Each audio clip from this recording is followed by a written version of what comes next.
पुण्यात्माओं, इसलिए परमात्मा कहा करते, मोती मुक्ता दर्शत नाही, ये जग है सब अंदरे, दिखत के तो नैन चश्म, इनका फिरा मोतिया बिंदरे।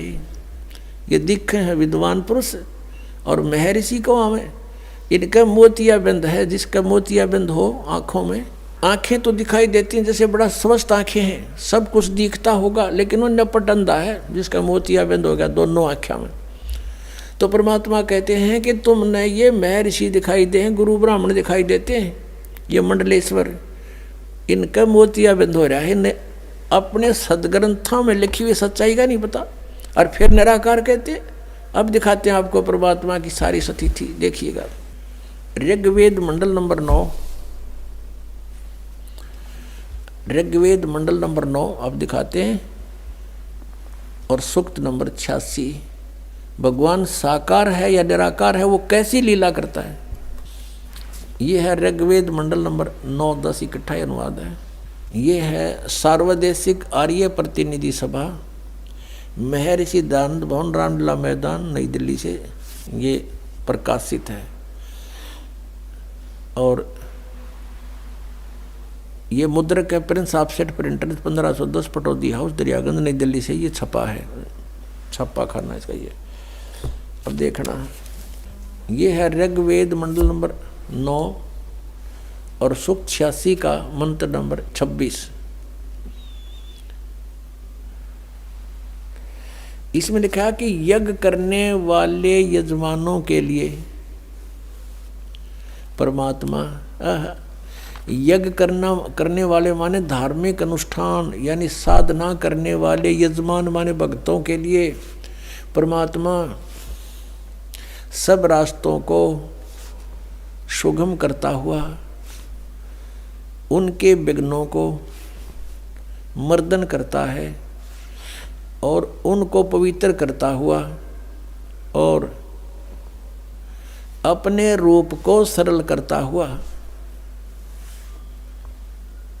वह कांति में परमात्मा। यह लिखना था कबीर देव, कवि कोई भी सर्वज्ञ नहीं हो सकता जिसको सारा ज्ञान हो।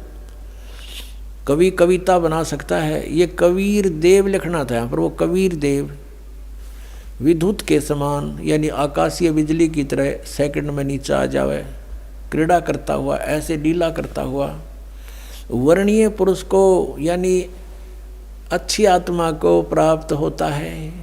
अच्छी आत्मा को आके मिलता है, जैसे आदरणीय धर्मदास जी को मिले, आदरणीय नानक साहिब जी को मिले, आदरणीय मुल्कदास साहिब जी को मिले, आदरणीय दादू साहिब जी को मिले, आदरणीय गरीबदास साहिब जी गांव छुरानी जिला दद्दर हरियाणा वाले को मिले, आदरणीय गीसा दास साहिब जी गांव खेखड़ा यूपी मेरठ वाले को मिले। तो अच्छे पुरुष को आकर प्राप्त होता है। वो कहाँ रहता हो भगवान? 27वें श्लोक में, ऋग्वेद मंडल नंबर 9 और सूक्त नंबर 86 का 26 पढ़कर 27 में पा गए।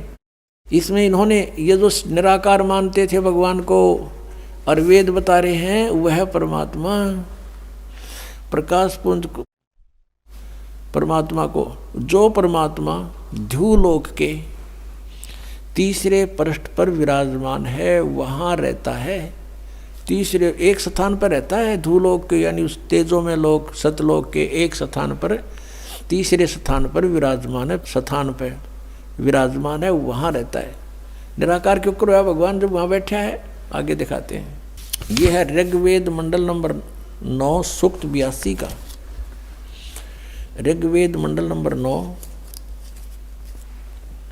और सूक्त 82। और यहाँ देखें, ये है 82वां, 81वां समाप्त हुआ, ये 82वां शुरू हो जाता है। इसका प्रथम मंत्र, इसमें लिखा है कि जो सर्वोत्पादक प्रभु, सबकी उत्पत्ति करने वाला परमेश्वर प्रकाश रूप है। इसका अर्थ है वो तेजो में रूप साकार है, सद्गुणों की वृष्टि करने वाला, पापों का हरण करने वाला, पाप नाश करने वाला, पाप क्षमा करने वाला है। वह राजेव, राजा के समान, राजेव इसका अर्थ है राजा के समान आगे लिखा है। ये देखना, ये 269 पृष्ठ पे पढ़ रहे हैं।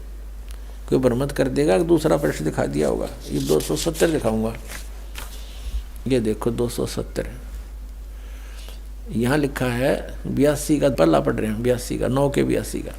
राजा के समान दर्शनीय है, वो देखने जोगा है, विजिबल है, वो साकार है। राजा की तरह तो मनुष्य जैसा ही हुआ। और वह पृथ्वी आदि लोक लोकांतरों के चारों ओर शब्दमान हो रहा है।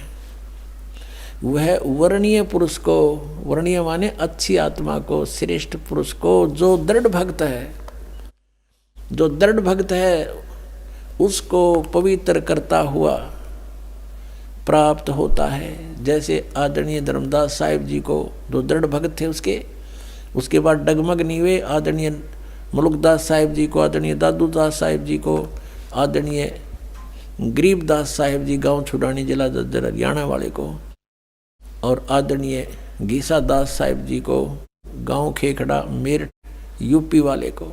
ये दृढ़ भक्त आज तक डगमग नहीं हुए, दुनिया को हिला के रख दिया इन्होंने। इनको भगवान में ले आकर के को पवित्र करता हुआ प्राप्त होता है वर्णीय पुरुष, अच्छी आत्मा को। जिस प्रकार विद्युत माने आकाशीय बिजली स्नेह वाले स्थानों को आधार बनाकर प्राप्त होता है। देखो कितना स्पष्ट किया इन्होंने। अब 9वें मंडल सूक्त 82 का मंत्र 1 पढ़ लिया, अब 2 दिखाते हैं। देखिएगा, ऋग्वेद मंडल नंबर 9 सूक्त 82 का हमने ये पढ़ लिया, अब 2 पढ़ते हैं। वो परमात्मा किस उद्देश्य से आता है? हे परमात्मन, उपदेश करने की इच्छा से आप महापुरुषों को प्राप्त होते हो, अच्छी आत्माओं को, महान आत्माओं को प्राप्त होते हो, और आप अत्यंत गतिशील पदार्थ के समान हमारे आध्यात्मिक यज्ञों को प्राप्त होते हो। यानी अत्यंत गतिशील पदार्थ के समान, यानी जैसे बिजली चलती है, बिजली जैसी गति से आप, और उपदेश करने के लिए आते हो यहाँ पर, सच्चा ज्ञान देने के लिए। आप कबीर देव हैं। आप कबीर देव, यह लिखना था, सर्वज्ञ लिख दिया। आप यहाँ लिखना था आप कबीर देव हैं। हम उसको कबीर साहब कहते हैं। आप कबीर साहब हैं, शुद्ध स्वरूप है। अब जैसे ये अभी आपको दिखा था, जहाँ यजु लिखा हो तो यजुर्वेद लिखना पड़ेगा वहाँ पर।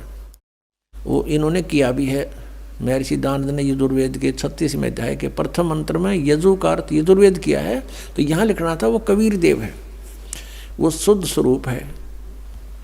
हमारे पापों को हे दूर करके, हे सोम, हे अमर परमात्मा, हमको सुख दे। पुणात्मा, वेद पढ़े पर भेद न जाने, ये बात से पुराण 18। वेद पढ़े पर भेद न जाने, गुरु बिन काहू न पाया ज्ञाना, जो थो था बूछड़े मूड किसाना। गुरु बिन वेद पढ़े जो प्राणी, समझे न सार रहे अज्ञानी। ये अज्ञानी रहे इन वेदों को पढ़ा करते, और मैं ऋषि को आगे इन कक्का भी नहीं पता था।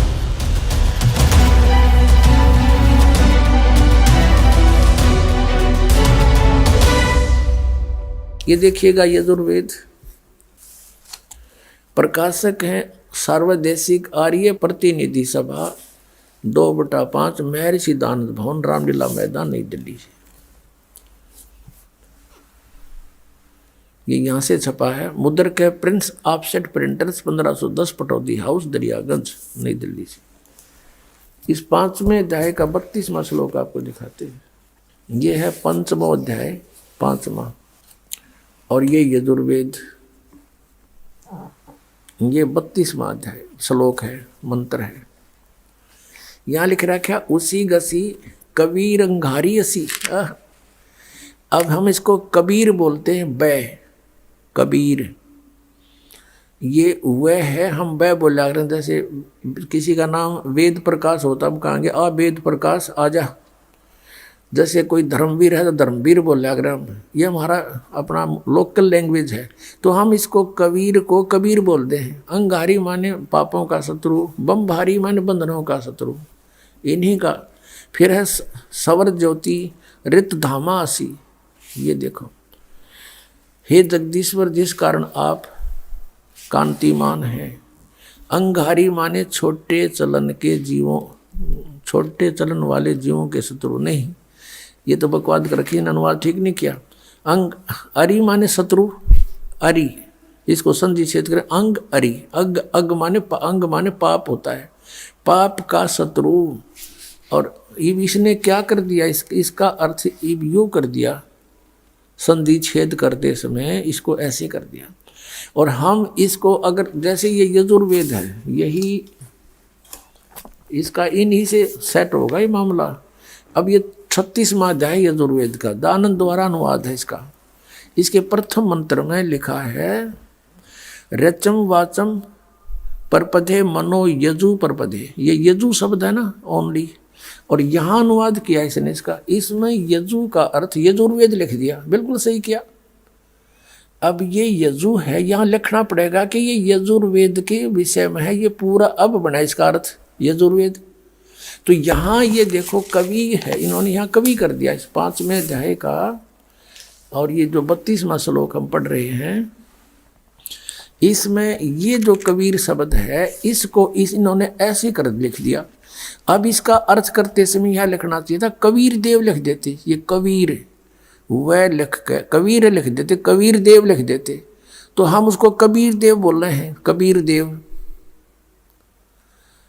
हम उसको कबीर देव, देव माने परमेश्वर, कबीर साहब हैं, यहाँ लिखना चाहिए वो कबीर देव हैं। ये कहना कवि, इनकी वो समस्या भी हल हो जाए, कवि वो कबीर देव लिखना था, कबीर देव हैं, हम उसको कबीर साहब बोलते हैं, कबीर अपने लोकल लैंग्वेज में, वो कबीर साहब हैं। बमभारी माने बंधनों के, अरि माने शत्रु, ये तारा दिए जिसकी बकवास है विस्तार तेरा। अरि माने शत्रु, बंधनों के शत्रु, बस ये छोड़ दो, यानी बंधन के शत्रु। अरि माने शत्रु, बम्ब माने बंधन, बंधनों के शत्रु बंदी छोड़ हैं कौन, वो कबीर हैं, कबीर देव हैं। और अंगारी माने पाप नाशक, ये गलत अनुवाद किया इसने। और फिर कौन है वो, रित धामासी, रित धामा, सतधाम युक्त, सतलोक युक्त। हम सतधाम कहें, उन्हें सतधाम, सतलोक कह देते हैं, लोक कहो धाम कहो एक ही बात है। सतलोक युक्त यानी रित धामा, यानी वो सतलोक वाले हैं, सतलोक में रहते हैं। और सवर ज्योति स्वयं प्रकाशित, सवर ज्योति इन अड़ंगा कर रखा है, अंतरिक्ष को प्रकाश करने वाले। सवर ज्योति का अर्थ है स्वयं प्रकाशित, तेजो में शरीर युक्त परमात्मा है।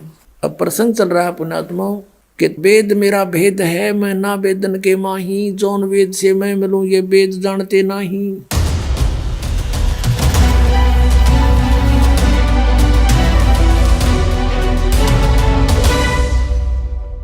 ये अथर्ववेद है, ये भी इन आर्य समाजियों का अनुवाद है। इसमें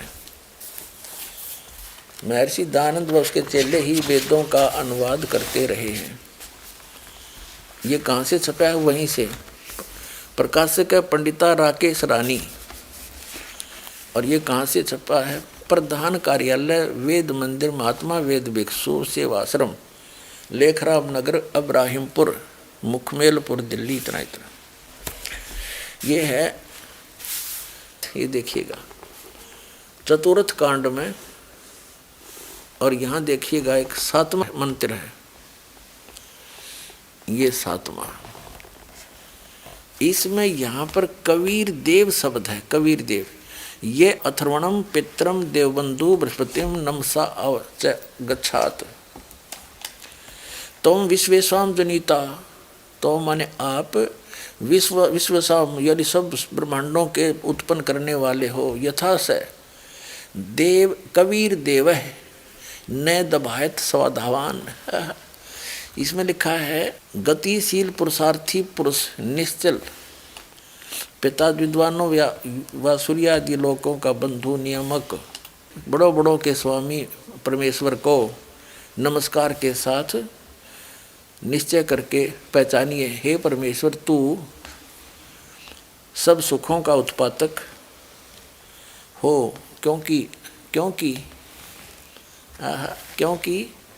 यहाँ लिखना था आप कबीर देव हो। कवि देखो ये कबीर देव है, इसका इसने अपसर्ग लगा दिया पर, और देव का अर्थ परमेश्वर कर दिया। तो ये लिखना था वो कबीर देव है, वो कबीर परमेश्वर है। कबीर देव लिख देते, ये एज इट इज लिख देते, वो कबीर देव।